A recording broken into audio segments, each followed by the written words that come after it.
ಸೈನ್ಸ್ಗೆ opposite ಅಲ್ಲಿರೋಂಥ method ಇದು. ಇದನ್ನು science ಒಪ್ಪೋದಿಲ್ಲ. ಯಾರೇ ಬಂದರೆ ಅದನ್ನು ನಾವು ಪ್ರೂವ್ ಮಾಡೋಕ್ಕೆ ರೆಡಿ ಇದ್ದೀರಿ. ಎಷ್ಟು ದಿನ, ಎಷ್ಟು ಗಂಟೆ, ಎಷ್ಟು ವರ್ಷಗಳು ಬೇಕಾದರೆ ನಾನ್ ಸ್ಟಾಪಿಗೆ ಓಡುವಂಥ ಮೆಥಡ್ ಇದು. ಇದಕ್ಕೆ ಕೊನೆ ಇಲ್ಲ.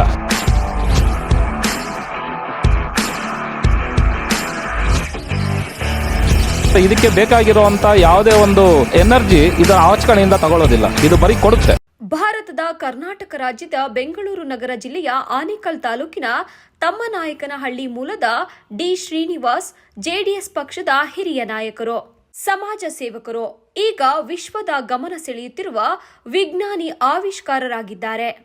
ಡಿ ಶ್ರೀನಿವಾಸ್ ಅವರು ವರ್ಷಗಳ ಕಾಲ ಪರಿಶ್ರಮ ಪಟ್ಟು ಕಾಸ್ಮಿಕ್ ಎನರ್ಜಿ ಅಂದರೆ ವಿಶ್ವ ಶಕ್ತಿಯನ್ನ ಯಾಂತ್ರಿಕ ಶಕ್ತಿಯಾಗಿ ನಂತರ ವಿದ್ಯುತ್ ಶಕ್ತಿಯಾಗಿ ಪರಿವರ್ತಿಸುವ ಅದ್ಭುತ ಯಂತ್ರವನ್ನ ಅಭಿವೃದ್ಧಿಪಡಿಸಿದ್ದಾರೆ. ಈ ಯಂತ್ರವನ್ನ ಅವರು ಫ್ಲೈವಿಲ್ ಎನರ್ಜಿ ಪವರ್ ಪ್ಲಾಂಟ್ ಎಂದು ನಾಮಕರಣ ಮಾಡಿದ್ದಾರೆ. ಇದರ ವಿಶೇಷತೆ ಏನೆಂದರೆ ಯಾವುದೇ ಇಂಧನ, ನೀರು ಅಥವಾ ನೈಸರ್ಗಿಕ ಸಂಪನ್ಮೂಲಗಳಿಲ್ಲದೆ ಕೇವಲ 1 ನಿಮಿಷದ ಚಲನೆ ಬಳಿಕ ಆ ಯಂತ್ರ ನಿರಂತರವಾಗಿ ವಿದ್ಯುತ್ ಉತ್ಪಾದಿಸಬಲ್ಲದಾಗಿದೆ. ಈ ಯಂತ್ರದಿಂದ ಉಂಟಾಗುವ ಶಕ್ತಿಯನ್ನ ಎಲೆಕ್ಟ್ರಿಕ್ ಶಕ್ತಿಯಾಗಿ ಬಳಸಬಹುದು ಎಂದು ತಜ್ಞರು ಹೇಳಿದ್ದು, ಅನೇಕ ಎಂಜಿನಿಯರ್ಗಳು ಹಾಗೂ ವಿಜ್ಞಾನಿಗಳು ಈ ಆವಿಷ್ಕಾರವನ್ನ ನೋಡಿದಾಗ ನಂಬಲು ಅಸಾಧ್ಯವಾದ ಅದ್ಭುತ ಎಂದು ಹೇಳಿದ್ದಾರೆ. ರಾಜಕೀಯ ಜೀವನದಲ್ಲೂ ಡಿ ಶ್ರೀನಿವಾಸ್ ಅವರು ಆನೇಕಲ್ ವಿಧಾನಸಭಾ ಕ್ಷೇತ್ರದಲ್ಲಿ ಜೆಡಿಎಸ್ ಪಕ್ಷದ ನಿಷ್ಠಾವಂತ ನಾಯಕನಾಗಿ ಸೇವೆ ಸಲ್ಲಿಸುತ್ತಾ ಜನಸೇವೆಗಾಗಿ ತಮ್ಮ ಬದುಕನ್ನೇ ಅರ್ಪಿಸಿದ್ದಾರೆ. ರಾಜಕೀಯ ಶಿಸ್ತಿನ ಜೊತೆಗೆ ವೈಜ್ಞಾನಿಕ ದೃಷ್ಟಿಕೋನವನ್ನ ತಂದುಕೊಟ್ಟಿರುವ ಅವರು ಇಂದು ಆನೇಕಲ್, ಕರ್ನಾಟಕ ಮತ್ತು ಭಾರತದ ಹೆಮ್ಮೆಯ ವ್ಯಕ್ತಿಯಾಗಿ ಹೆಸರು ಮಾಡಿದ್ದಾರೆ. ಈ ಯಂತ್ರದಿಂದ ಉಚಿತವಾಗಿ ವಿದ್ಯುತ್ ದೊರೆಯುವ ದಿನಗಳು ದೂರವಿಲ್ಲ ಎಂದು ಜನರು ನಂಬುತ್ತಿದ್ದಾರೆ. ಈ ಆವಿಷ್ಕಾರ ಯಶಸ್ವಿಯಾದರೆ ಭಾರತವು ವಿದ್ಯುತ್ ಉತ್ಪಾದನೆಯಲ್ಲಿ ವಿಶ್ವದ ಅಗ್ರ ರಾಷ್ಟ್ರವಾಗಲು ಇದು ದೊಡ್ಡ ಹೆಜ್ಜೆಯಾಗಲಿದೆ. ಜನಸೇವೆ ಮತ್ತು ವಿಜ್ಞಾನ ಸೇವೆ ಎರಡನ್ನೂ ಒಂದೇ ಸಮಯದಲ್ಲಿ ಸಾಧಿಸಿರುವ ಡಿ ಶ್ರೀನಿವಾಸ್ ಅವರಿಗೆ ಅಭಿನಂದನೆಗಳು. ಅವರ ಪರಿಶ್ರಮಕ್ಕೆ, ಅವರ ಲೋಕ ಕಲ್ಯಾಣದ ಪ್ರಯತ್ನಕ್ಕೆ ಉತ್ತಮ ಪ್ರಶಸ್ತಿ ಸಿಗಲೆಂದು ಹಾರೈಸೋಣ. ನಾನು ಶ್ರೀನಿವಾಸ್ ದಾಸಪ್ಪ. ನಾವು ಈ ಒಂದು ಬೆಂಗಳೂರು ಜಿಲ್ಲೆ ಆನೇಕಲ್ ತಾಲೂಕು ತಮ್ಮನಾಯಕನಹಳ್ಳಿ ಗ್ರಾಮದವರು.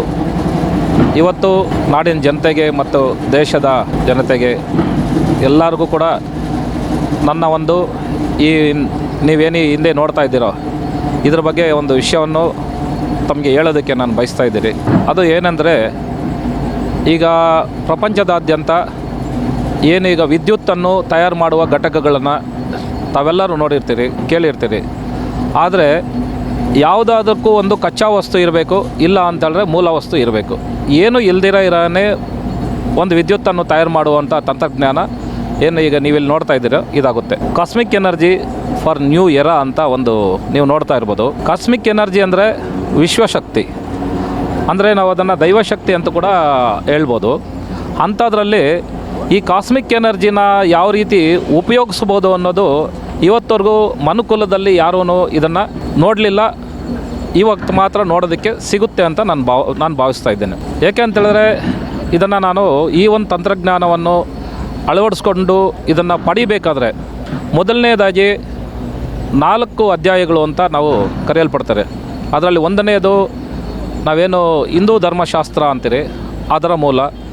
ಎರಡನೇದು ಖಗೋಳ ವಿಜ್ಞಾನ, ಅದರ ಮೂಲ. ಮೂರನೇದು ಇತಿಹಾಸದಲ್ಲಿರುವಂಥ ಮ್ಯಾಥಮೆಟಿಷಿಯನ್ಸ್, ಗಣಿತಶಾಸ್ತ್ರಜ್ಞರು, ಅವರು ಮಾಡಿರುವಂಥ ಇನ್ಫಿನಿಟಿ ಎನರ್ಜಿ ಅದು. ಮತ್ತು ಏನು ದಿ ಗ್ರೇಟ್ ಆರ್ಯಭಟ ಪ್ರಪಂಚಕ್ಕೆ ಗಣಿತ ಸಂಖ್ಯೆ 0ಯನ್ನು ಪರಿಚಯ ಮಾಡಿಕೊಟ್ಟ, ಅದರ ಮೂಲ. ಮತ್ತು ಶ್ರೀನಿವಾಸ ರಾಮಾನುಜಂ ಅವರು ತೋರಿಸ್ಕೊಟ್ಟ ಅನಂತ ಶಕ್ತಿ, ಅದರ ಮೂಲ. ಈ ಎಲ್ಲ ಮೂಲಗಳನ್ನು ಮತ್ತು ಅದಕ್ಕಿಂತ ವಿಶೇಷವಾಗಿ ಚಿಕ್ಕದಾಗಿ ಚೊಕ್ಕವಾಗಿ ಹೇಳಬೇಕಾದ್ರೆ ಇದನ್ನು ಈ ಒಂದು ಬ್ರಹ್ಮಾಂಡದಲ್ಲಿರುವಂಥ, ನಾವು ಉದಾಹರಣೆಗೆ ಗ್ಯಾಲಕ್ಸಿ ಅಂತ ನಾವೇನು ಕರಿತೀರಿ, ಈ ಗ್ಯಾಲಕ್ಸಿಯ ಒಂದು ಮಾದರಿ ಇಲ್ಲಿರುವಂಥ ಒಂದು ಫ್ಲೈವೀಲ್ ನೋಡಿ. ಇದರೊಳಗಡೆ ಹಿಂದೆ ಒಂದು ಫ್ಲೈವೀಲ್ ಇಟ್ಟಿದ್ದೀರಿ. ಈ ಫ್ಲೈವೀಲ್ ಅನ್ನೋದನ್ನು ನೀವೀಗ ಹಿಂದೂ ಧರ್ಮಶಾಸ್ತ್ರದಲ್ಲಿ ನೀವೇನಂತ ತಿಳ್ಕೊಳ್ಬೋದು ಅಂದರೆ ಸುದರ್ಶನ ಚಕ್ರ ಅಂತ ತಿಳ್ಕೊಳ್ಳಿ. ಆ ಸುದರ್ಶನ ಚಕ್ರದ ಕೈಬೆರಳು, ಶ್ರೀಕೃಷ್ಣನ ಕೈಬೆರಳೇ ಈ ಫ್ಲೈವೀಲ್ಗೆ ಇರುವಂಥ ಸೆಂಟ್ರಲ್ ಇರುವಂಥ ಶಾಫ್ಟು. ಅಂದರೆ ಈ ಸುದರ್ಶನ ಚಕ್ರದ ಶಾಫ್ಟು ಈ ಒಂದು ಚಕ್ರದ ಶಾಫ್ಟ್ಗೂ ಮತ್ತು ಸುದರ್ಶನ ಚಕ್ರದಲ್ಲಿರೋ ಕೈ ಬೆರಳಿಗೆ ಹಿಂದೂ ಧರ್ಮಶಾಸ್ತ್ರದಲ್ಲಿ ಹೋಲಿಕೆ ಮಾಡಲಾಗಿದೆ. ಇದಾದ ನಂತರ ಇದೇ ಫ್ಲೈವೀಲ್ನ ರಾಮಾನುಜಮ್ಮನವರು ಇನ್ಫಿನಿಟಿ ಎನರ್ಜಿ ಅಂದರೆ ಒಂದು ಫ್ಲೈವೀಲಲ್ಲಿ ಕೋಟ್ಯಾಂತರ ಕಣಗಳಿದೆ. ಆ ಕಣಗಳು ಒಂದು ಕಣ ಎಲ್ಲಿಂದ ಶುರುವಾಗಿ ಮತ್ತೆ ಅಲ್ಲೇ ಕೊನೆಗಾಣುತ್ತೆ, ಅದನ್ನು ನಾವು ಇನ್ಫಿನಿಟಿ ಅಂತ ಕರೀಕಾಗುತ್ತೆ. ಆ ಒಂದು ಪ್ರಕಾರದಲ್ಲಿ ಅದನ್ನು ಇಲ್ಲಿ ನಾವು ಅಡಾಪ್ಟ್ ಮಾಡಿದ್ದೀರಿ ಈ ಟೆಕ್ನಾಲಜಿನಲ್ಲಿ. ಅದರ ಜೊತೆಯಲ್ಲಿ ಈಗೇನು ಗ್ಯಾಲಕ್ಸಿ ನಮ್ಮ ಒಂದು ಸೌರಮಂಡಲ ಈಗ ವಿಜ್ಞಾನಕ್ಕೆ ಇದು ವಿರುದ್ಧವಾಗಿರುವಂಥ ಟೆಕ್ನಾಲಜಿ. ಇದು ವಿಜ್ಞಾನಕ್ಕೆ ಬದ್ಧವಾಗಿ ಇಷ್ಟು ದಿನ ಏನು ನಾವು ಬುಕ್ಗಳಲ್ಲಿ ಎಲ್ಲ ಓದಿದ್ದಾರೆ ಅದಕ್ಕೆ ವಿರುದ್ಧವಾಗಿದೆ ಇದು. ಯಾಕಂದರೆ ಸೈನ್ಸ್ಗೆ ಆಪೋಸಿಟಲ್ಲಿರೋಂಥ ಮೆಥಡ್ ಇದು. ಇದನ್ನು ಯಾರೇ ಬೇಕಾದರೂ ಬಂದರೆ ಅದನ್ನು ನಾವು ಪ್ರೂವ್ ಮಾಡೋಕ್ಕೆ ರೆಡಿ ಇದ್ದೀರಿ. ಯಾರು ಬೇಕಾದರೂ ಅದ್ರ ಬಗ್ಗೆ ಜಾಸ್ತಿ ಇದು ಸಾಧ್ಯನೇ ಇಲ್ಲ ಅನ್ನೋರು ಯಾರಾದರೂ ಬಂದರೆ ಅವರಿಗೆ ನಾವು ಈ ಟೆಕ್ನಾಲಜಿನ ಅವ್ರ ಕಣ್ಣೆದುರುಗಡೆನೇ ತೋರಿಸಿ ಪ್ರೂವ್ ಮಾಡ್ತೀರಿ. ಅದಕ್ಕೆ ಅವರು ಒಪ್ಕೊಳ್ಳೇಬೇಕಾಗುತ್ತೆ. ಅದಕ್ಕೆ ಸಾಧ್ಯನೇ ಇಲ್ಲ ಅವರು ಒಪ್ಕೊಳ್ದಿರ ಇರೋದಕ್ಕೆ. ಇದು ಯಾವ ರೀತಿ ಅಂತ ಹೇಳಿದ್ರೆ ಈ ಕಾಸ್ಮಿಕ್ ಎನರ್ಜಿನ ಉಪಯೋಗಿಸಿ ಮೆಕ್ಯಾನಿಕಲ್ ಡಿವೈಸ್ನ ನಾವು ಸೆಟಪ್ ಮಾಡಿ ಅದರಿಂದ ನಾವೊಂದು ಎಲೆಕ್ಟ್ರಿಕ್ ಜನ್ರೇಟರ್ನ ಅದಕ್ಕೆ ಕೊಟ್ಟು ಅಲ್ಲಿಂದ ಪವರ್ನ ನಾವು ಜನ್ರೇಟ್ ಮಾಡಿಸ್ತಾ ಇದ್ದೀರಿ. ಈ ಪವರ್ ಜನ್ರೇಟ್ ಮಾಡಿ ಇದರಲ್ಲಿ ಈಗ ನೋಡಿ ಇದು 250 ಕಿಲೋವ್ಯಾಟ್ ಪವರ್ ಪ್ಲ್ಯಾಂಟ್. ಇದರಲ್ಲಿ ನಾವೀಗ ಆ 250 ಕಿಲೋವ್ಯಾಟ್ ಪವರ್ ಪ್ಲ್ಯಾಂಟಲ್ಲಿ 100 ಕಿಲೋವ್ಯಾಟ್ ಪವರ್ನ ನಾವಿಲ್ಲಿ ಜನ್ರೇಟ್ ಮಾಡಿ ಈ ಕಡೆ ನೋಡಿ ಪಕ್ಕದಲ್ಲಿ ಒಂದು ಕ್ರಷರ್ ಇದೆ. ಆ ಕಡೆ ಅಲ್ಲಿ ಕ್ರಷರ್ ಓಡ್ತಾ ಇರೋದು ಕಾಣುತ್ತೆ. ಆ ಕ್ರಷರ್ಗೆ ಲೋಡ್ ಇದೆ. ಅದರಲ್ಲಿ ಆ ಲೋಡ್ಗೆ ನಾವು ಇದನ್ನು ಕನೆಕ್ಟ್ ಮಾಡಿದ್ದೀರಿ. ಅಂದರೆ ಈ ಕ್ರಷರ್ಗೆ 100 ಕಿಲೋವ್ಯಾಟ್ ಪವರ್ನ ನಾವು ಇದರೊಳಗಡೆ ಕೊಟ್ಟಿದ್ದೀರಿ. ಇಲ್ಲಿ ಯೂಸ್ ಕೇಸ್ ಸಿನಾರಿಯೋ ಅಂದರೆ ಇದು ನಿಜವಾಗಲೂ ಇದೆಯಾ ಅನ್ನೋದಕ್ಕೆ ನೇರವಾಗಿ ಬಂದು ಕಣ್ಣಲ್ಲಿ ನೋಡ್ಬೋದು, ಪರೀಕ್ಷೆ ಮಾಡ್ಬೋದು, ಏನೇ ಬೇಕಾದರೂ ಅವ್ರ ಪ್ರಶ್ನೆಗಳಿದ್ರು ನಮ್ಮ ಹತ್ರ ತಿಳ್ಕೊಳ್ಬೋದು, ಕೇಳ್ಬೋದು. ಎಲ್ಲ ವಿಧಕ್ಕೂ ಇದರಲ್ಲಿ ನಾವು ಮುಂದೆ ಏನು ಯಾರಿಗೆ ಏನೇ ಅದರ ಬಗ್ಗೆ ಇರೋಂಥ ಡೌಟ್ಗಳು ಬಂದ್ರೂ ನಾವು ಇದನ್ನು ಸಾಲ್ವ್ ಮಾಡೋದಕ್ಕೆ ನಾವು ರೆಡಿ ಇದ್ದೀರಿ. ಈ ಒಂದು ವಿಚಾರದಲ್ಲಿ ವರ್ಲ್ಡಲ್ಲಿ ಇದು ಫಸ್ಟ್ ಪ್ಲ್ಯಾಂಟ್. ವರ್ಲ್ಡಲ್ಲಿ ಇದು ನಾವೇನು ಹೇಳ್ತಿದ್ದೆ ಅಂದರೆ world's first flywheel energy plant. ಅಂದರೆ ಈಗ ಎಷ್ಟು ದಿನ ನಾವೇನು ಉಷ್ಣ ವಿದ್ಯುತ್ ಸ್ಥಾವರಗಳಿದ್ವಲ್ಲ ಅದೆಲ್ಲ ಇನ್ನೂ ಬೇಕಾಗಿಲ್ಲ. ಅದಾದಮೇಲೆ ಈಗೇನು ನಿಮಗೆ ನೈಸರ್ಗಿಕ ಇಂಧನ ಅಂತ ಹೇಳ್ತೀರಿ ಅದು ಬೇಕಾಗಿಲ್ಲ. ಮತ್ತು ಈಗ ಏನು ಗ್ರೀನ್ ಎನರ್ಜಿ ಈಗ ವಿಂಡ್ ಮಿಲ್, ಸೋಲಾರ್ ಇದೆಲ್ಲ ಅದು ಬೇಕಾಗಿಲ್ಲ. ಯಾಕಂತೇಳಿದ್ರೆ ಅದಕ್ಕೆಲ್ಲದಕ್ಕೂ ಒಂದು ನೈಸರ್ಗಿಕ ಮೂಲಗಳು ಬೇಕು. ಇನ್ನು ಇದಕ್ಕೆ ಬೇಕಾಗಿರೋದು ನೈಸರ್ಗಿಕ ಮೂಲ ಬೇಡ, ಯಾವುದೇ ಒಂದು ಇಂಧನ ಬೇಡ, ಯಾವುದೇ ಒಂದು ಇನ್ಪುಟ್ ಬೇಡ. ಅದಕ್ಕೆ ಅಂದರೆ ಇದಕ್ಕೆ ಬೇಕಾಗಿರುವಂಥ ಯಾವುದೇ ಒಂದು ಎನರ್ಜಿ ಇದರ ಆಚರಣೆಯಿಂದ ತಗೊಳ್ಳೋದಿಲ್ಲ. ಇದು ಬರೀ ಕೊಡುತ್ತೆ. ಆನಂತರ ಈ ಒಂದು ಯಂತ್ರ ಇದರ ಮೂಲ ಏನೋ ಒಂದು ಸಾರಿ ಶುರು ಆದಮೇಲೆ 1 ನಿಮಿಷ ಇದನ್ನು ನಾವು ನಮ್ಮ ಸ್ವಂತ ಶಕ್ತಿಯಿಂದ ಬಾಹ್ಯ ಶಕ್ತಿಯಿಂದ ಓಡಿಸಿದ್ಬಿಟ್ರೆ ಅದಾದಮೇಲೆ ಅದರದೇ ಆದ ಒಂದು RPM ಅಂತ ಹೇಳ್ತೀರಿ ಅದನ್ನು ಫ್ಲೈವೀಲ್ಗೆ. ಅದು RPMಗೆ ರೀಚ್ ಆದಮೇಲೆ ಅದರ ಒಂದು ಶಕ್ತಿನ ಆಚೆ ಕೊಡೋಕ್ಕೆ ಸ್ಟಾರ್ಟ್ ಆಗುತ್ತೆ. ಅಂದರೆ ಫ್ಲೈವೀಲಲ್ಲಿರೋ ಎನರ್ಜಿ ಸ್ಟೋರೇಜ್ ಕೇಂದ್ರೀಕೃತವಾಗಿರೋ ಎನರ್ಜಿನ ಯಾವ ರೀತಿ ಆಚೆ ತಗೊಳ್ಬೇಕು ಅನ್ನೋದು ಅಷ್ಟೇ ಇದರಲ್ಲಿರೋ ಮೆಥಡ್. ಇದನ್ನು ಹೇಳಬೇಕಾದ್ರೆ ಇದು ನಾವ್ಯಾರು ಇನ್ವೆನ್ಷನ್ ಮಾಡಿರೋದಲ್ಲ. ಇದು ಒಂದು ಪುರಾತನವಾದ ಸನಾತನ ಧರ್ಮದ ಮೂಲ. ಅಂದರೆ ಇದನ್ನು ನಾವು ಏನು ಹೇಳ್ತಾರೆ ಅಂತ ಹೇಳಿದ್ರೆ 4 ಯುಗಗಳು ಅಂತ ಎಲ್ಲರೂ ಹೇಳ್ತಾರೆ. ಆದರೆ ನಮ್ಮ ಪ್ರಕಾರ 5 ಯುಗ ಅಂತ ನಾನು ಹೇಳಕ್ಕೆ ಬಯಸ್ತೀನಿ. ಒಂದು ಸತ್ಯಯುಗ, ಮತ್ತು ಬಂದ್ಬಿಟ್ಟು ತ್ರೇತಾಯುಗ, ದ್ವಾಪರ ಯುಗ, ಕಲಿಯುಗ. ಇಷ್ಟೇ ನಮ್ಮ ಒಂದು ಪುಸ್ತಕಗಳಲ್ಲಿ ನಮ್ಮ ಹಿರಿಯರು ಹೇಳ್ಕೊಟ್ಟಿರೋದು. ಆದರೆ ಅದಕ್ಕಿಂತ ಮೊದಲು ಖಗೋಳ ಯುಗ ಇತ್ತು ಅನ್ನೋದು ಇದರಿಂದನೇ ಕಂಡು ಬಂದಿದೆ. ಖಗೋಳ ಯುಗ ಇದೆಯಾ ಇಲ್ಲೋ ಅನ್ನೋದಕ್ಕೆ ನಾವು ಇಲ್ಲಿಂದನೇ ಪ್ರೂವ್ ಮಾಡ್ಬೋದು. ಖಗೋಳದ ಶಾಸ್ತ್ರನ ಪೂರ್ತಿ ಖಗೋಳ ಶಾಸ್ತ್ರದ ಒಂದು ಬಿಂಬ ಇದು. ಈಗ ಉದಾಹರಣೆಗೆ ನಮ್ಮ ಯೂನಿವರ್ಸಲ್ಲಿ 9 ಗ್ರಹಗಳಿದೆ, ಮಧ್ಯದಲ್ಲಿ ಸೂರ್ಯ ಇದ್ದಾರೆ. ಸೂರ್ಯನಿಂದ ಶಾಖ ಉತ್ಪತ್ತಿಯಾಗಿ ಆ ಹೊರಹೊಮ್ಮುತ್ತಾ ಇದೆ ಅಂತೇಳ್ಬಿಟ್ಟು ಹೇಳ್ತಾ ಇದ್ದಾರೆ ವಿಜ್ಞಾನದಲ್ಲಿ. ನಮ್ಮ ಪ್ರಕಾರ ಅದನ್ನು ಒಪ್ಪಕ್ಕಾಗೋದಿಲ್ಲ. ಯಾಕಂತೇಳಿದ್ರೆ 9 ಗ್ರಹಗಳು ಸೂರ್ಯನ ಕೇಂದ್ರ ಬಿಂದುವಿನಿಂದ ನಿರ್ದಿಷ್ಟ ದೂರ ಮತ್ತು ನಿರ್ದಿಷ್ಟ ವೇಗದಲ್ಲಿ ಸುತ್ತುತ್ತಿರುವುದರಿಂದ ಆ ಸೆಂಟ್ರಲ್ಲಿ ಬಂದ್ಬಿಟ್ಟು ಸೂರ್ಯನಲ್ಲಿ ಆ ಒಂದು ಎನರ್ಜಿ ಅಂದರೆ ಕಾಸ್ಮಿಕ್ ಎನರ್ಜಿ ಅದು ಫಾರ್ಮ್ ಆಗ್ತಾ ಇದೆ. ಅದನ್ನು ನಾವು ವಿಶ್ವಶಕ್ತಿ ಅಂತ ಕರಿತೀರಿ. ಆ ವಿಶ್ವಶಕ್ತಿ ಅಲ್ಲಿಂದ ಹೊರಹೊಮ್ಮುತ್ತಾ ಇರೋದೇ ನಾವು ಈ ಭೂಮಿ ಮೇಲೆ ಸೂರ್ಯಕಿರಣಗಳು ಶಾಖದ ರೂಪದಲ್ಲಿ ಪಡಿತಾ ಇದ್ದೇವೆ. ಈ ಒಂದು ಖಗೋಳದಲ್ಲಿ ಪ್ರತಿಯೊಂದು ಕಣಕ್ಕೂ ಕಾಸ್ಮಿಕ್ ಎನರ್ಜಿ ಇದೆ, ಕಾಸ್ಮಿಕ್ ಎನರ್ಜಿ ಇಲ್ದಿರ ಇರೋದಿದೆ. ಉದಾಹರಣೆಗೆ ಯಾವ ವಸ್ತು ಜಡ ವಸ್ತು ಇದೆ ಅದಕ್ಕೆ ಕಾಸ್ಮಿಕ್ ಎನರ್ಜಿ ಇಲ್ಲ. ಯಾವ ವಸ್ತು ಚಲಿಸುತ್ತೆ ಅದಕ್ಕೆ ಸ್ವಂತಕ್ಕೋಸ್ಕರ ಅದಕ್ಕೆ ಕಾಸ್ಮಿಕ್ ಎನರ್ಜಿ ಇದೆ. ಆ ರೀತಿ ಭಾವನೆ. ಯಾಕಂದರೆ ಈಗ ಉದಾಹರಣೆಗೆ ಈಗ ನಾವು ಹಾಕ್ಕೊಂಡಿರೋ ಬಟ್ಟೆಗಳು, ಈ ಬಟ್ಟೆಗಳು ಕಾಸ್ಮಿಕ್ ಎನರ್ಜಿ ಇಲ್ದಿರ ಇರೋವಂಥವು. ಹೌದು, ಕಾಸ್ಮಿಕ್ ಎನರ್ಜಿ ಇರೋವಂಥ ಜೀವ ಯಾವುದು? ಮನುಷ್ಯ. ಈ ಮನುಷ್ಯನ ಜೊತೆ ಅವು ಬಂದರೆ ನಾವೆಲ್ಲ ಹೋಗ್ತೀರೋ ನಮ್ಮ ಬಟ್ಟೆಗಳು ಕೂಡ ನಾವು ಹಾಕ್ಕೊಂಡಿರೋ ನಾವು ಕಟ್ಕೊಂಡಿರೋ ವಸ್ತುಗಳು ಕೂಡ ನಮ್ಮ ಹಿಂದೆನೇ ಸುತ್ತುತ್ತೆ. ಅಂದರೆ ಒಂದು ಜೀವಿಯ ಹಿಂದ್ಗಡೆ ಸುತ್ತುತ್ತೆ. ಯಾಕೆ ಅಂದರೆ ಆ ಜೀವಿಗೆ ಕಾಸ್ಮಿಕ್ ಎನರ್ಜಿ ಇದೆ. ಅಕಸ್ಮಾತ್ ಮಾನವ ಮರಣ ಹೊಂದಿದ ನಂತರ ಆ ಕಾಸ್ಮಿಕ್ ಎನರ್ಜಿ ಹೋದ್ಮೇಲೆ ಮಾನವ ಈ ಭೂಮಿಗೆ ಸೇರಿಕೊಳ್ತಾನೆ. ಅಂದರೆ ಮಾನವ ಕೂಡ ನಿರ್ಜೀವ ಆದಮೇಲೆ ಮತ್ತೆ ಒಂದಕ್ಕೆ ಕಾಸ್ಮಿಕ್ ಎನರ್ಜಿ ಇರೋವಂಥದ್ದಕ್ಕೆ ಅದು ಹೋಗಿ ಸೇರಲೇಬೇಕು. ಯಾಕೆ ಅಂತಂದರೆ ಭೂಮಿಗೆ ಕಾಸ್ಮಿಕ್ ಎನರ್ಜಿ ಇದೆ. ಕಾರಣ ಏನಂತಂದರೆ ಭೂಮಿಯ ಸುತ್ತ ಚಂದ್ರ ಸುತ್ತುತ್ತಾ ಇರೋದ್ರಿಂದ ಭೂಮಿನಲ್ಲಿ ಒಂದು ಕಾಸ್ಮಿಕ್ ಎನರ್ಜಿ ಜನರೇಟ್ ಆಗಿದೆ. ಅದರ ನಂತರ ಈ ಭೂಮಿ ಇಡೀ ಸೂರ್ಯಮಂಡಲದಲ್ಲಿ ಒಂದು ಪಥದಲ್ಲಿ ಸುತ್ತುತ್ತಿರೋದ್ರಿಂದ ಆ ಸೂರ್ಯಮಂಡಲದಲ್ಲಿ ಸೆಂಟ್ರಲ್ ಪ್ಲೇಸ್ ಆಗಿರೋದ್ರಿಂದ ಸೂರ್ಯಬಿಂಬ ಆ ಸೂರ್ಯನಲ್ಲಿ ಎನರ್ಜಿ ಹೊಮ್ತಾ ಇರೋದ್ರಿಂದ ಶಕ್ತಿ ವಿಶ್ವಶಕ್ತಿ ಹೊರ ಹೊಮ್ತಾ ಇರೋದು ಇದರದ ಒಂದು ಯೂನಿವರ್ಸಲ್ ಲಾ ಅಂತ ಹೇಳ್ತೀರಿ. ನಾವೇನು ಅಧ್ಯಾಯ 1, ಅಧ್ಯಾಯ 2, ಅಧ್ಯಾಯ 3, ಅಧ್ಯಾಯ 4 ಅಂತ ಹೇಳ್ಬಿಟ್ಟು ನಾವು ಇಟ್ಕೊಂಡಿದ್ದೀರಿ ಈಗ ನಮ್ಮ ಒಂದು ಇದರಲ್ಲಿ ಟೆಕ್ನಾಲಜಿನಲ್ಲಿ. ಅದರಲ್ಲಿ ಅಧ್ಯಾಯ 3 ಯಾವುದ್ಯಾವುದು ಅಂದರೆ ಒಂದು ಬ್ರಹ್ಮಾಂಡದ ಅಧ್ಯಾಯ, ಇನ್ನೊಂದು ಬಂದ್ಬಿಟ್ಟು ತ್ರೇತಾಯುಗ, ಇನ್ನೊಂದು ದ್ವಾಪರ ಯುಗ, ಮೂರನೇದು ಈಗ ಏನು ನಾವು ನೋಡ್ತಾ ಇದ್ದಾರೆ ಇತಿಹಾಸ. ಆ ಇತಿಹಾಸದಲ್ಲಿ ನೀವೇನು ಮಾಡ್ಬೋದು, ನೀವು ಸಾಕಷ್ಟು ವಿಜ್ಞಾನಿಗಳನ್ನ ನೋಡಿರ್ಬೋದು.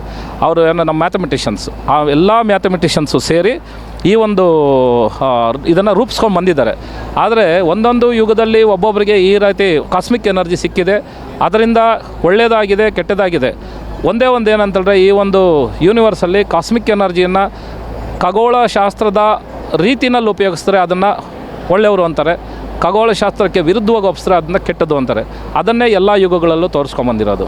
ಪುರಾತನ ಕಾಲದಲ್ಲಿ ನಮ್ಮ ಮಹರ್ಷಿಗಳೆಲ್ಲ ಮ್ಯಾಥಮೆಟಿಷನ್ಸ್. ಅವರು ಆ ಮ್ಯಾಥಮೆಟಿಕಲ್ ಆಗಿ ಅದನ್ನು ಯಾವ ರೀತಿ ಜನಗಳಿಗೆ ತೋರಿಸ್ಬೇಕು ಅನ್ನೋದಕ್ಕೆ ಬ್ರಹ್ಮಾಂಡವನ್ನು ಹಿಂದೂ ಧರ್ಮಶಾಸ್ತ್ರ ಅಂತ ಒಂದು ಕನ್ನಡಿ, ಅಂದರೆ ನಾವು ನಮ್ಮ ಕನ್ನಡಿಯಲ್ಲಿ ನಿಂತ್ಕೊಂಡ್ರೆ ನಾವು ಹೆಂಗೆ ಕಾಣ್ತೀರಿ ಅದೇ ರೀತಿಯಲ್ಲಿ ಹಿಂದೂ ಧರ್ಮಶಾಸ್ತ್ರನ ಒಂದು ಕಡೆ ನೋಡಿ ಇನ್ನೊಂದು ಕಡೆ ಖಗೋಳಶಾಸ್ತ್ರ ನೋಡಿದಾಗ ಒಂದೇ ನಾಣ್ಯದ ಎರಡು ಮುಖಗಳು ಅನ್ಬೋದು. ಇಲ್ಲ, ಖಗೋಳಶಾಸ್ತ್ರದ ಇನ್ನೊಂದು ಭಾಷೆ ಹಿಂದೂ ಧರ್ಮಶಾಸ್ತ್ರ. ಈ ರೀತಿಯಲ್ಲಿ ಅಲ್ಲಿಂದ ಇದನ್ನು ರೂಟಿಂದ ತೊಗೊಂಬಂದಿರೋದ್ರಿಂದ ಈ ಒಂದು ಯಂತ್ರ ಓಡುತ್ತೆ. ಇದಕ್ಕೆ ಯಾವುದೇ ಇನ್ಪುಟ್ ಬೇಕಾಗಿಲ್ಲ, ನಿರಂತರವಾಗಿ ಓಡುತ್ತೆ. ಇದಕ್ಕೆ ಸಮಯ ಬೇಕಾಗಿಲ್ಲ. ಎಷ್ಟು ದಿನ, ಎಷ್ಟು ಗಂಟೆ, ಎಷ್ಟು ವರ್ಷಗಳು ಬೇಕಾದರೆ ನಾನ್ ಸ್ಟಾಪಿಗೆ ಓಡುವಂಥ ಮೆಥಡ್ ಇದು. ಇದಕ್ಕೆ ಕೊನೆ ಇಲ್ಲ. ಅಂದರೆ ಇದನ್ನ ಎಂಡ್ಲೆಸ್ ಅಂತ ಹೇಳ್ತೀರಿ, ಇನ್ಫಿನಿಟಿ ಅಂತ ಹೇಳ್ತೀರಿ. ಇದನ್ನು ನಾವು ಬೇಕಾದಾಗ ಆಫ್ ಮಾಡ್ಕೋಬೋದು, ನಾವು ಬೇಕಾದಾಗ ಸ್ಟಾರ್ಟ್ ಮಾಡ್ಕೊಬಿಟ್ಟು ಬಿಟ್ಟರೆ ಅದನ್ನು ರನ್ನಿಂಗಲ್ಲಿ ಆ ಥರನೇ ಬಿಟ್ಬಿಟ್ರೆ ಓಡೋದಕ್ಕೆ ಬಿಟ್ಟರೆ ಇದಕ್ಕೆ ಕೊನೆಯೇ ಇಲ್ದಿರೋಂಥ ಒಂದು ಯಂತ್ರ. ಇದು ಪ್ರಪಂಚದಲ್ಲೇ ಯಾರ ಹತ್ರ ಇಲ್ಲ, ಪ್ರಪಂಚದಲ್ಲೇ ಯಾರೂ ಕಂಡಿಡ್ದಿಲ್ಲ. ಮುಂದಿನ ದಿನಗಳಲ್ಲಿ ಇಡೀ ಪ್ರಪಂಚನ ಇದು ಆಳುತ್ತೆ. ಅಂದರೆ ಪ್ರಪಂಚದಾದ್ಯಂತ ಇರುವಂಥ ಪ್ರತಿಯೊಂದು ಜನಗಳಿಗೂ ಇದು ಸಿಗುತ್ತೆ. ಆದರೆ ಅದನ್ನು ಒಳ್ಳೆಯದಕ್ಕೆ ಕೆಟ್ಟದಕ್ಕೆ ಬಳಸ್ಕೊಳ್ಳೋ ರೀತಿಯಲ್ಲಿ ಮುಂದಿನ ದಿನಗಳಲ್ಲಿ ಇದು ಮಾರ್ಪಾಡಾಗುತ್ತೆ. ಈಗಿದು ಈ ಪ್ರಪಂಚಕ್ಕೆ ಸಿಗುತ್ತೆ. ಈ ಪ್ರಪಂಚದಲ್ಲಿ ಇದಕ್ಕೋಸ್ಕರ ಮುಂದಿನ ದಿನಗಳಲ್ಲಿ ಕೂಡ ಎಲ್ಲರಿಗೂ ಕೂಡ ಇದು ಒಂದು ದೊಡ್ಡ ಮಟ್ಟದಲ್ಲಿ ದೇಶಗಳ ಮಧ್ಯದಲ್ಲಿ ಘರ್ಷಣೆಗಳು ಆಗ್ಬೋದು. ಘರ್ಷಣೆಗಳಿಗಿಂತ ಮುಖ್ಯವಾಗಿ ದೇಶಗಳಲ್ಲಿ ಈ ಎನರ್ಜಿಗೋಸ್ಕರ ಎಷ್ಟೋ ಜನ ಇದನ್ನು ಆಕರ್ಷಣೆ ಮಾಡ್ಕೊಳ್ಳೋದಕ್ಕೋಸ್ಕರ ತುಂಬ ಪ್ರಯತ್ನ ಪಡ್ಬೋದು. ಆದರೆ ಇದು ಪೂರ್ತಿ ಹೇಳ್ಬೇಕಂದ್ರೆ ಈ ಎನರ್ಜಿನ ಅರ್ಥ ಮಾಡ್ಕೋಬೇಕಾದ್ರೆ, ಈ ಒಂದು ಟೆಕ್ನಾಲಜಿನ ಅರ್ಥ ಮಾಡ್ಕೋಬೇಕಾದ್ರೆ ನಾನು ಹೇಳ್ದಂಗೆ ಮೊದಲಿಂದ ಅದೇ ಹೇಳ್ತಾ ಇದ್ದೀನಿ, ಪುರಾತನವಾದ ಬೇರುಗಳೆಲ್ಲ ಸನಾತನ ಧರ್ಮದ ಅಧ್ಯಾಯ 1, 2, 3 ತಿಳ್ಕೊಂಡ್ರೆ ಮಾತ್ರ ಈ ಒಂದು ಅಧ್ಯಾಯ 4 ಅರ್ಥ ಆಗುತ್ತೆ. ಅದು ಬಂದು ಬೇರೆ ರೀತಿಯಲ್ಲಿ ಇದನ್ನ ಅರ್ಥ ಮಾಡೋಕ್ಕೆ ಸಾಧ್ಯನೇ ಇಲ್ಲ. ಇದಕ್ಕೆ ಯಾವುದೇ ಒಂದು ವಿಜ್ಞಾನಿಗಳು ಬರ್ಬೋದು, ಯಾವುದೇ ಒಂದು ಎಲೆಕ್ಟ್ರಿಷಿಯನ್ಸ್ ಬರ್ಬೋದು, ಯಾವುದೇ ಒಂದು ದೊಡ್ಡ ಮಟ್ಟದ ಜ್ಞಾನಿಗಳು ಬಂದರೂ ಕೂಡ ನಾವು ಅವ್ರನ್ನ ಒಪ್ಪಿಸೋದಕ್ಕೆ ತಯಾರಿದ್ದೇವೆ. ಅವ್ರು ಬರ್ಬೋದು, ನೋಡ್ಬೋದು. ಇದೆಲ್ಲ ಸರಿ ಹೋಯಿತು ಅಂತ ಅವರೆಲ್ಲ ಒಪ್ಕೊಂಡ್ರೆ ಈಗಾಗಲೇ ನಾವು ನೂರಾರು ವಿಜ್ಞಾನಿಗಳು ಇಲ್ಲಿ ಬಂದೋಗಿದ್ದಾರೆ, ನೂರಾರು ಮ್ಯಾಥಮೆಟಿಷಿಯನ್ಸು, ನೂರಾರು ಎಲ್ಲ ಸಾಕಷ್ಟು ದೊಡ್ಡ ಕಂಪನಿಗಳವರೆಲ್ಲ ಬಂದು ಇದನ್ನು ನೋಡಿದ್ದಾರೆ. ಇದನ್ನೆಲ್ಲ ನಾವು ಇದ್ರ ಬಗ್ಗೆ ಅವ್ರಿಗೆ ಪ್ರೂವ್ ಮಾಡಿದ್ದೀರಿ. ಯಾರೂ ಕೂಡ ಇದನ್ನು ನೋಡಿ ನಂಬಲು ಅಸಾಧ್ಯ. ಮತ್ತು ಇದನ್ನು ಸೈನ್ಸ್ ಒಪ್ಪೋದಿಲ್ಲ. ಸೈನ್ಸಲ್ಲಿ ಇದನ್ನು ಸೈನ್ಸಕ್ಕೆ ಆಪೋಸಿಟ್ ಇರುವಂಥದ್ದು. ಎಲ್ಲರೂ ಹೇಳ್ತಾರೆ ಎನರ್ಜಿನ ತಯಾರು ಮಾಡೋಕ್ಕಾಗಲ್ಲ, ಎನರ್ಜಿನ ಟ್ರಾನ್ಸ್ಪೋರ್ಟ್ ಮಾಡ್ಬೋದು ಅನ್ನೋದು. ಅದು ಇಲ್ಲಿ ಸೈನ್ಸಲ್ಲಿದೆ. ಆದರೆ ಈ ಒಂದು ಟೆಕ್ನಾಲಜಿ ಪ್ರಕಾರ ಎನರ್ಜಿನ ತಯಾರು ಮಾಡ್ಬೋದು. ಆ ಎನರ್ಜಿ ತಯಾರು ಮಾಡೋದು ಕಾಸ್ಮಿಕ್ ಎನರ್ಜಿಯಿಂದ ನಾವು ಎಲೆಕ್ಟ್ರಿಕ್ ಎನರ್ಜಿಯಾಗಿ ಕನ್ವರ್ಟ್ ಮಾಡಿ ತೋರಿಸಿದ್ರಿ. ಇದು ಯೂಸ್ ಕೇಸ್ ಸಿನಾರಿಯೋ. ಇದನ್ನು ಕಣ್ಣಲ್ಲಿ ನೋಡ್ಬೋದು, ಬರ್ಬೋದು. ಯಾರೇ ಬೇಕಾದರೂ ಅದಕ್ಕೆ ತಕ್ಕಂಥ ಒಂದು ಮಾಹಿತಿ ಬೇಕಾದರೂ ಬಂದು ನೋಡಿ ಇದ್ರ ಬಗ್ಗೆ ತಿಳ್ಕೊಳ್ಬೋದು. ಇದನ್ನು ಮುಂದಿನ ದಿನಗಳಲ್ಲಿ ಸರ್ಕಾರಗಳು ಇದನ್ನು ರಕ್ಷಣೆ ಮಾಡಬೇಕಾಗುತ್ತೆ. ಯಾಕಂದರೆ ಇದು ನಮ್ಮ ಭಾರತ ದೇಶದ ಒಂದು ಆಸ್ತಿ. ಇದೊಂದು ನಮ್ಮ ಭಾರತ ದೇಶದಾಗ ಕರೆಕ್ಟಾಗಿ ಇದನ್ನು ಯೂಸ್ ಮಾಡಿಕೊಂಡ್ರೆ ಪ್ರಪಂಚದಲ್ಲಿ ನಮ್ಮ ದೇಶ, ಇಡೀ ಪ್ರಪಂಚದಲ್ಲಿ ಭಾರತ ನಂಬರ್ 1 ಆಗೋದು. ಇನ್ನು 1 ವರ್ಷ 2 ವರ್ಷದಲ್ಲಿ ಇಡೀ ಭೂಮಂಡಲದಲ್ಲಿ ಭಾರತ ದೇಶವನ್ನು ದಾಟಿ ಹೋಗೋದಕ್ಕೆ ಯಾವುದೇ ಕಂಟ್ರಿ ಕೈಲಾಗೋದಿಲ್ಲ. ಅಷ್ಟು ದೊಡ್ಡ ಲೆವೆಲಲ್ಲಿ ಈ ಒಂದು ಟೆಕ್ನಾಲಜಿ ಹೊರಹೊಮ್ಮುತ್ತೆ. ಅದಕ್ಕೆ ಭಗವಂತನ ಆಶೀರ್ವಾದ ಇದೆ. ಎಲ್ಲ ಸಕಲ ಏನು ಬ್ರಹ್ಮಾಂಡದ ನಿಯಮ ಏನಿದೆ ಆ ನಿಯಮನೇ ಇಲ್ಲಿರುವಂಥದ್ದು. ಬ್ರಹ್ಮಾಂಡನ ಅರ್ಥ ಮಾಡ್ಕೊಳ್ಬೇಕಾದ್ರೆ ಇದನ್ನು ಅರ್ಥ ಮಾಡ್ಕೋಬೋದು, ಇದನ್ನು ಅರ್ಥ ಮಾಡ್ಕೊಂಡ್ರೆ ಬ್ರಹ್ಮಾಂಡನ ಅರ್ಥ ಮಾಡ್ಕೊಳ್ಬೋದು. ಈ ರೀತಿ ಒಂದು ಟೆಕ್ನಾಲಜಿನ ಇಲ್ಲಿ ಕೊಟ್ಟಿದ್ದೀರಿ, ಓಡಿಸಿದ್ದೀರಿ, ರನ್ ಮಾಡ್ತಾಯಿದ್ದೀರಿ. ಇದರಿಂದ ನಾವು ಯಾರೇ ಬೇಕಾದರೂ ಟೆಕ್ನಿಕಲ್ಲಾಗಿ ಬರೋರಿಗೆ ಇದು ಅರ್ಥ ಆಗುತ್ತೆ. ಟೆಕ್ನಿಕಲ್ಲಾಗಿ ಯಾರು ಬೇಕಾದರೂ ಬಂದು ನೋಡಿದ್ರು ಕೂಡ ಇದ್ರ ಬಗ್ಗೆ ನಾವು ಅವ್ರಿಗೆ ಸ್ವಾಗತ ಬಯಸ್ತೀರಿ. ಬಂದು ನೋಡಿ ಇದ್ರ ಬಗ್ಗೆ ರಿವ್ಯೂ ಕೊಡಬೇಕಾಗುತ್ತೆ. ಮತ್ತೆಲ್ಲದಕ್ಕಿಂತ ಮುಖ್ಯವಾಗಿ ಅವ್ರು ಯಾರೇ ಬಂದರೂ ಕೂಡ ಅವ್ರದ್ದು ಬ್ಯಾಕ್ಗ್ರೌಂಡ್ ವೆರಿ ಇಂಪಾರ್ಟೆಂಟ್. ಯಾಕಂದರೆ ನಾವು ಯಾರಿಗೆ ಕೊಡೋಕ್ಕೆ ಹೋದರೂ ಕೂಡ ಅದು ಇನ್ನೊಬ್ಬರಿಗೆ ಒಳ್ಳೆ ರೀತಿಯಲ್ಲೇ ಹೋಗಬೇಕು ಬಿಟ್ಟರೆ ಅದು ಕೆಟ್ಟ ಉದ್ದೇಶಗಳಿಗೆ ಅದು ಬಳಕೆ ಆಗಬಾರ್ದು ಅನ್ನೋದು ಉದ್ದೇಶಕ್ಕೋಸ್ಕರ ಇದು ಎಲ್ಲರಿಗೂ ಒಳ್ಳೆಯದಾಗಲಿ ಅಂತ ಹೇಳ್ಬಿಟ್ಟು ಈ ಒಂದು ದಿನ ನಿಮ್ಗೆ ಇದನ್ನು ಈ ಒಂದು ಮಾಧ್ಯಮದ ಮುಖಾಂತರ ಹೇಳೋಕ್ಕೆ ಇಷ್ಟಪಡ್ತಾ ಇದ್ದೀನಿ. ಈಗ ಈ ಯಂತ್ರದ ಬಗ್ಗೆ ಹೇಳ್ತೀನಿ ನೋಡಿ. ಇಲ್ಲಿ 2 ಫ್ಲೈ ವೀಲ್ ಆಯಿತು. ಈ ಫ್ಲೈ ವೀಲ್ ಆದಮೇಲೆ ಮಧ್ಯದಲ್ಲಿ ಗೇರ್ ಬಾಕ್ಸ್ಗಳು ಇಟ್ಟಿದ್ದೀರಿ. ಈ ಗೇರ್ ಬಾಕ್ಸ್ ಯಾಕೆಂದರೆ ಫ್ಲೈ ವೀಲ್ನ ಮತ್ತು ಆ ಲಾಸ್ಟಲ್ಲಿರುವಂಥ ಜನ್ರೇಟ್ರು, ಆ ಜನ್ರೇಟರ್ಗಳಿಗೂ ಈ ಗೇರ್ ಬಾಕ್ಸ್ಗಳಿಗೂ ಮಧ್ಯದಲ್ಲಿ ಏನಕ್ಕೆ ಅಂದರೆ ಸ್ಪೀಡ್ ಕಂಟ್ರೋಲ್ ಮಾಡೋದಕ್ಕೋಸ್ಕರ ಈ ಮೆಕ್ಯಾನಿಕಲ್ ಡಿವೈಸ್ನ ಸೆಟ್ ಮಾಡಿದ್ದೀರಿ. ಇದು ನಾವು 250 ಕಿಲೋವ್ಯಾಟ್ ಪವರ್ ಪ್ಲಾಂಟ್ ಇದು. ಆದರೆ ಇದ್ರ ಹೆಂಗೆ ಶಕ್ತಿ ಅಂದರೆ 1 ಎಕರೆಗೆ ನೀವು ಪವರ್ ಪ್ಲಾಂಟ್ ಹಾಕಿದ್ರೆ 40 ಮೆಗಾವಾಟ್ 1 ಎಕರೆನಲ್ಲಿ ಸೆಟಪ್ ಮಾಡ್ಬೋದು. ಅಂದರೆ 1 ಎಕರೆ ಅಂದರೆ ನಿಮಗೆ 10,000 ಸ್ಕ್ವೇರ್ ಫೀಟಲ್ಲಿ 10 ಮೆಗಾವಾಟ್ದು ಒಂದು ಡಿವೈಸ್ ಈ ಥರದ್ದು ಕೂರಿಸ್ಬೋದು. ಆ ಥರ 1 ಎಕರೆನಲ್ಲಿ 4 ಹಾಕಿದ್ರೆ ಇದರಲ್ಲಿ 40 ಮೆಗಾವಾಟ್ ಪವರ್ ಪ್ಲಾಂಟ್ನ ಸೆಟಪ್ ಮಾಡ್ಬೋದು. ಇದರಲ್ಲಿ ಸೌಂಡ್ ಇರೋದಿಲ್ಲ, ಮತ್ತು ಬಂದ್ಬಿಟ್ಟು ಸೇಫ್ಟಿ 100% ಸೇಫ್ಟಿ, ಮತ್ತು ಬಂದ್ಬಿಟ್ಟು ಯಾವುದೇ ರೀತಿಯಲ್ಲಿ ಇದರಲ್ಲಿ 100ಕ್ಕೆ 100 ಭಾಗ ಇದು ಪರಿಸರದಕ್ಕೆ ಮಾಲಿನ್ಯ ಉಂಟು ಮಾಡೋದಿಲ್ಲ. ಆಮೇಲೆ ಎಲ್ಲದಕ್ಕಿಂತ ಮುಖ್ಯವಾಗಿ ಇದು ಬಂದ್ಬಿಟ್ಟು ಇದಕ್ಕೆ ಯಾವುದೇ ಇನ್ಪುಟ್ ಇಲ್ಲ, ಯಾವುದೇ ರೀತಿ ಇನ್ಪುಟ್ ಇಲ್ಲ. ಇದಕ್ಕೆ ನಮಗೆ ಬಿಸಿಲು ಬೇಡ, ನೀರು ಬೇಡ, ಗಾಳಿ ಬೇಡ, ಇಂಧನ ಬೇಡ, ಯಾವುದೇ ಬೇಡ ಇಲ್ಲ. ಒಂದು ಸಾರಿ ಶುರುವಾಯಿತು ಅಂದರೆ ಕರೆಂಟ್ ಕೊಡ್ತಾ ಇರುತ್ತೆ. 365 ಡೇಸ್ 24/7 ಇದರಲ್ಲಿ ಪವರ್ನ ಜನ್ರೇಟ್ ಮಾಡ್ಬೋದು. ಅದು ಈ ಒಂದು ಯಂತ್ರದ ಒಂದು ವಿಶೇಷತೆ. ಅದನ್ನು ನಾವು ಈಗ ನಮ್ಮ ಸಂಸ್ಥೆ ಪ್ರಕಾರ ಸರ್ಕಾರಗಳ ಜೊತೆ ಮಾತುಕತೆ ನಡೀತಾ ಇದೆ. ಕೆಲವು ಒಂದು ಗಿಗಾವ್ಯಾಟ್ ಲೆವೆಲಲ್ಲಿ ಇದನ್ನು ದೊಡ್ಡ ಟೆರಾವ್ಯಾಟ್ಸ್ನಲ್ಲಿ ನಾವು ಇದನ್ನು ಉತ್ಪತ್ತಿ ಮಾಡಿ ನಮ್ಮ ಗುರಿ ಏನಂತ ಹೇಳಿದ್ರೆ ಪರ್ ಅವರ್ 3.5 ಟೆರಾವ್ಯಾಟ್ ಪರ್ ಅವರ್ ಇಷ್ಟು ನಾವು ಇದನ್ನು ಉತ್ಪತ್ತಿ ಮಾಡಬೇಕು ಅಂತೇಳ್ಬಿಟ್ಟು ನಾವೊಂದು ಪ್ಲ್ಯಾನ್ ಇಟ್ಕೊಳ್ತಾ ಇದ್ದೀರಿ. ಅದನ್ನು ಇಡೀ ಪ್ರಪಂಚಕ್ಕೆ ಕೊಡಬೇಕು ಅಂತೇಳ್ಬಿಟ್ಟು ಅದನ್ನು ಹಂತ ಹಂತವಾಗಿ ಹೋಗೋದಕ್ಕೆ ಬೇರೆ ಬೇರೆ ದೇಶಗಳ ಒಂದು ಉನ್ನತ ಸಂಸ್ಥೆಗಳ ಜೊತೆ ಮಾತುಕತೆಗಳು ನಡೀತಾ ಇದೆ. ಅವ್ರದ್ದು ನಮ್ಮದು ಎಲ್ಲ ಜಾಯಿಂಟ್ ವೆಂಚರ್ ಕೊಲಾಬ್ರೇಷನ್ನಲ್ಲಿ ಮಾಡಿ ಈ ಒಂದು ಟೆಕ್ನಾಲಜಿನ ವರ್ಲ್ಡ್ ವೈಡ್ ಎಲ್ಲದಕ್ಕೂ ಡಿಸ್ಟ್ರಿಬ್ಯೂಟ್ ಮಾಡಿ ಅವ್ರದ್ದು ನಮ್ಮ ಕಂಪನಿ ಜೊತೆ ಇದನ್ನು ಬಿಸ್ನೆಸ್ ಯಾವ ರೀತಿ ಕನ್ವರ್ಟ್ ಮಾಡಬೇಕು, ಇದನ್ನು ಯಾವ ರೀತಿ ಪವರ್ ಜನ್ರೇಟ್ ಮಾಡಬೇಕು, ಯಾವ ರೀತಿ ಇದನ್ನು ಮುಂದಕ್ಕೆ ಹೋಗಬೇಕು ಅನ್ನೋದ್ರ ಬಗ್ಗೆ ನಮ್ಮ ಸಂಸ್ಥೆ ಕೆಲಸ ಮಾಡ್ತಾ ಇದೆ. ಅದಷ್ಟೆಲ್ಲ ಮಾಡೋದಕ್ಕೆ ಇಷ್ಟಪಡ್ತಾರೆ. ಈ ಒಂದು ವಿಚಾರದಲ್ಲಿ ತುಂಬ ಸಂತೋಷದಿಂದ ಹೇಳೋದು ವಿಚಾರ ಏನಂತ ಹೇಳಿದ್ರೆ ಕಾಸ್ಮಿಕ್ ಎನರ್ಜಿ ಅನ್ನೋದು ಇದುವರೆಗೂ ಯಾರು ನೋಡಲಿಲ್ಲ, ಈಗ ಮಾತ್ರ ನೋಡ್ಬೋದು. ಇದನ್ನು ನಾವು ವಸ್ತು ಈ ಮಿಷಿನ್ಗಳಾಗಲಿ ಯಾವುದಕ್ಕೂ ಸೇಲ್ ಮಾಡೋಕ್ಕೆ ಬರಲ್ಲ ಇದು. ಯಾಕಂದರೆ ಇದು ವಸ್ತು ಮಾರಾಟ ಅಲ್ಲ, ಪವರ್ ಮಾತ್ರ ಸೇಲ್ ಮಾಡ್ತೀರಿ. PPA ಪವರ್ ಪರ್ಚೇಸ್ ಅಗ್ರಿಮೆಂಟ್ ಅಂತೇಳ್ಬಿಟ್ಟು ಮಾಡಿ ಈಗೆಲ್ಲ ಎನರ್ಜಿಗಳನ್ನ ಯಾವ ರೀತಿ ವಿಂಡ್ ಮಿಲ್ ಹಾಕಿ ಸೇಲ್ ಮಾಡ್ತಾರೆ, ಸೋಲಾರ್ ಹಾಕಿ ಸೇಲ್ ಮಾಡ್ತಾರೆ, ಈ ಥರ ಮಾಡ್ತಾರೆ, ವಿದ್ಯುತ್ ತಯಾರಿಕೆ ಮಾಡಿ ಅದೇ ರೀತಿಯಲ್ಲಿ ಇದರಲ್ಲೂ ವಿದ್ಯುತ್ ತಯಾರಿ ಮಾಡ್ತೀರಿ. ಸರ್ಕಾರದಲ್ಲಿ ಎಲ್ಲಿ ಗ್ರಿಡ್ ಕನೆಕ್ಟ್ ಮಾಡ್ತಾರೋ ಅಲ್ಲಿ ಕನೆಕ್ಟ್ ಮಾಡಿ ಕೊಡ್ತೀರಿ. ಇದರಲ್ಲಿ ಏನು ಅಂತೇಳಿದ್ರೆ ವಿದ್ಯುತ್ ದರ ಸಾಕಷ್ಟು ಕಮ್ಮಿ ಆಗೋಗುತ್ತೆ. ಈಗ ಏನು ಇಷ್ಟು ದಿನದಿಂದ ನಮ್ಮ ದೇಶ ವಿದ್ಯುತ್ತು ಕ್ಷಾಮ ಏನಿರ್ತಾಯಿತ್ತು, ಇನ್ಮೇಲೆ ವಿದ್ಯುತ್ತು ಓವರ್ಫ್ಲೋ ಆಗಿಬಿಡುತ್ತೆ. ಅಂದರೆ ಪವರ್ ಅನ್ನೋದು ನಮ್ಮ ಕಂಟ್ರಿಗೆ ಬೇಕಾಗಿ ಉಳಿತದೆ. ಬೇರೆ ಬೇರೆ ಕಂಟ್ರಿಗಳು ಕೊಡ್ಬೋದು. ನಮ್ಮ ಕಂಟ್ರಿಯಲ್ಲಿ ಪವರ್ ಪ್ಲಾಂಟ್ ಹಾಕಿ ಆ ಪಕ್ಕದಲ್ಲಿರೋ ಎಲ್ಲ ದೇಶಗಳು ಕೂಡ ಪವರ್ನ ಇಲ್ಲಿಂದ ಡಿಸ್ಟ್ರಿಬ್ಯೂಷನ್ ಮಾಡ್ಬೋದು. ಅದು ಈ ಒಂದು ಯಂತ್ರಗಳ ಈ ರೀತಿ ಒಂದು ಟೆಕ್ನಾಲಜಿಯ ಒಂದು ಕೆಪಾಸಿಟಿ. ಇದು ಹಿಂದೂ ಧರ್ಮಶಾಸ್ತ್ರದ ಮೂಲ ಸನಾತನ ಧರ್ಮದಿಂದ ನಾನು ಹೇಳಿದೆ 5 ಯುಗಗಳು ನಮ್ಮ ಪ್ರಕಾರ 5, ನಿಮ್ಮ ಪ್ರಕಾರ 4. ಈ 5ನೇ ಯುಗನ ಮೊದಲು ಅರ್ಥ ಮಾಡ್ಕೋ. 5 ಯಾವುದು ಅನ್ನೋದು ಕ್ವಶನ್ ಮಾರ್ಕ್ ಆಗಿಬಿಡುತ್ತೆ. ಮೊದಲು 5ನೇ ಯುಗದ ಹಿಂದಕ್ಕೆ ಹೋಗಬೇಕಾಗುತ್ತೆ, ಮೂಲಕ್ಕೆ. ನೀವು ಹೇಳ್ತೀರಿ ಏನೋ ಅಂತ ಹೇಳಿದ್ರೆ ಈಗ ನಾವು ಬ್ಲ್ಯಾಕ್ ಹೋಲ್ ಹೇಳ್ತೀರಿ, ಮತ್ತು ಅದರಲ್ಲಿ ಗ್ಯಾಲಾಕ್ಸಿಗಳು ಹೇಳ್ತೀರಿ, ಗ್ಯಾಲಾಕ್ಸಿಗಳಾದಮೇಲೆ ಗ್ರಹಗಳು ಹೇಳ್ತೀರಿ, ಗ್ರಹಗಳಾದಮೇಲೆ ಹಿಂಗೆ ಈ ಥರ 106 ಇದೆ. ಇಷ್ಟು ಹಿಂದಕ್ಕೆ ಹೋಗಬೇಕಿದೆ. ಇದು ನಾವು ಯಾರು ಕಂಡುಹಿಡ್ದಿರೋದಲ್ಲ, ಇದು ಜ್ಞಾನ. ಈ ಜ್ಞಾನ ಎಲ್ಲಿಂದ ಅಂತಂದರೆ ನಾವು ಎಷ್ಟು ಆಳವಾಗಿ ಹೋಗಿದ್ದರೂ ಅಲ್ಲಿಂದ ಇದು ಬಂದರೆ ಮಾತ್ರ ಇದು ಅರ್ಥ ಆಗುತ್ತೆ. ಈಗ ಇದನ್ನು ನಾವು ಅಧ್ಯಾಯ 4 ಅಂತ ಹೇಳ್ತೀರಿ. ಈ ಒಂದು ನಾವೇನು ಡೆವಲಪ್ ಮಾಡಿದ್ದೀರಿ ಇದು ಈ ಅಧ್ಯಾಯ 4 ಅರ್ಥ ಮಾಡಬೇಕಾದ್ರೆ ಅದರ ಹಿಂದ್ಗಡೆ ಇರೋ ಅಧ್ಯಾಯ 3, ಆ 3 ಅಧ್ಯಾಯಗಳು ಯುಗಗಳು ಮತ್ತು ಖಗೋಳಶಾಸ್ತ್ರ, ಗಣಿತಶಾಸ್ತ್ರ, ಇವು 3ನ್ನೂ ಸವಿಸ್ತಾರವಾಗಿ ತಿಳ್ಕೊಂಡಿರೋರಿಗೆ ಮಾತ್ರ ಈ ಅಧ್ಯಾಯ ಅರ್ಥ ಆಗುತ್ತೆ. ಬಿಟ್ಟರೆ ನಾವು ಇದನ್ನ ಹಿಂಗೆ ಕೊಟ್ಬಿಟ್ಟು ಹೋದ್ರೂ ಕೂಡ ಅದು ಯಾರಿಗೂ ಅದು ಏನೂ ಅರ್ಥ ಆಗೋದಿಲ್ಲ.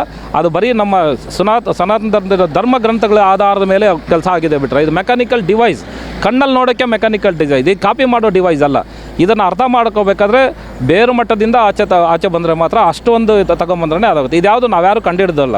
ನೀವು ಹಳೆ ಪುಸ್ತಕಗಳು ಯಾರು ಶ್ರೀನಿವಾಸ ರಾಮಾನುಜಮ್ ಇರ್ಬೋದು, ನಮ್ಮ ಆರ್ಯಭಟ್ಟ ಇರ್ಬೋದು, ಇವ್ರು ಯಾರು ನಮ್ಮ ಹಿಂದೂ ಧರ್ಮಶಾಸ್ತ್ರ ಇರ್ಬೋದು, ನಮ್ಮ ಸನಾತನ ಧರ್ಮದ ಒಂದು ಭಾರತೀಯ ಪರಂಪರೆಯಲ್ಲಿರುವಂಥ ಇತಿಹಾಸದಲ್ಲಿರುವಂಥ ಗಣಿತ ತಜ್ಞರು ಕೊಟ್ಟಿರುವಂಥ ಅದನ್ನು ನಾವಿಲ್ಲಿ ಡೆವಲಪ್ ಮಾಡಿದ್ದೀರಿ ಅಷ್ಟೇ.